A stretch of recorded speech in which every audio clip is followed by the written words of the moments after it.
we know about how this LNG tanker was able to get through? Did they work with the Iranians? Did they take that northern path? What do we know, and how are they doing?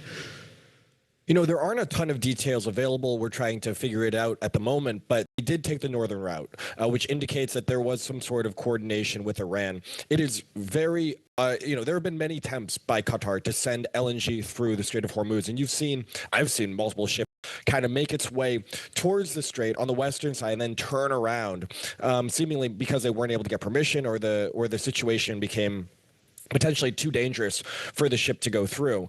The fact that this ship went through is quite symbolic. It's the first LNG shipment to get out. Qatar supplies 20% of global supply of LNG globally. And so this does mean something in the sense that potentially more ships could get out. There could be more easing. It's going to Pakistan, which is a big deal. Not only are they a key intermediary between the U.S. and Iran talks, but also Pakistan is dealing with an acute gas shortage. They get 99% of their LNG from Qatar last year. They've gotten basically nothing so far since the war started. So this shipment will really help them, especially as weather is going to be getting hotter over the next few weeks.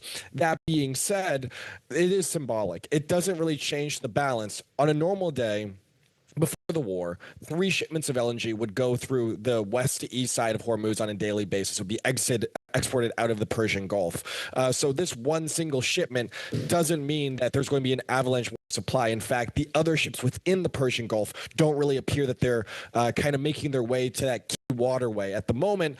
So we're definitely in a wait-and-see situation, but there is a bit, at least celebration on the Pakistani side. Stephen, pull back the curtain a bit and just talk to us about how you track the movements of these ships in the Strait. Obviously, this popped up based on the data that we've been going through here at Bloomberg.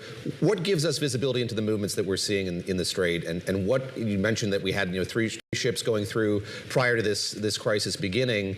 What are the indications going to be that we get back to kind of a more normal flow of ships here in the future?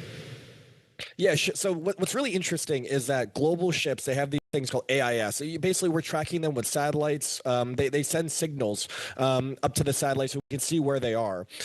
For a lot of the oil fleet, for example, ships go dark. Either if they're carrying Iranian crude or if they're going through the strait, sometimes they'll go dark to hide their position. For LNG, because of the nature of the LNG market, these ships are very expensive, and it's a lot of the players know each other, so there isn't much of a dark market, and so it's much easier to track LNG because the ships are large. And usually they don't turn their transmission off. Now, that being said, while this Qatar ship did go through with its transmission on, there were 2 ships by ADNOC, which is also an LNG exporter in the Persian Gulf. They sent 2 of their LNG ships dark. So it's making it more difficult to track the amount of LNG ships going through. But because there are only about 700, 800 ships in the global fleet compared to thousands for oil, it is much easier to track. And we can still see that there aren't that many going through. Now, looking at where we're going to be going over the next few weeks, it will take a while to get back up to normal LNG export levels, even oil export levels, according to Aramco. They just had their earnings, and they said the same thing. Even if there's peace, it will take months for the traffic to get back to normal, for the market to get back to normal. That's for a few reasons. 1, the ships are all over the world. 2, will crews and ships be comfortable going through the strait even if there is a peace deal? Are they worried if there will be, suddenly an escalation, there will be a drone going through? The risk premium in the region will always be high, at least for the near term. And then lastly, for LNG, Qatar's LNG export facility in Ras Laffan was actually damaged in March by Iranian missiles. 17% of its capacity is actually offline. It will take about 3 to 5 years for it to come back. So even if there were normal traffic, the ships were in the right places, LNG supply isn't going to be back to the pre-war level for years. That's exactly the question I was just about to ask you. Is it loaded at that facility earlier this month? But I was wondering if production, what rate production was at. But obviously you just answered that. So before we let you go, I do want to ask you about China, because crude imports fell 20% in April. That's the lowest level since 2022. About half of Chinese supply, as you know, comes from the Middle East. Talk to us a little bit about what China has done to insulate itself from this exact scenario, but it's not a perfect system, and how long can they last given the hit to their energy supply?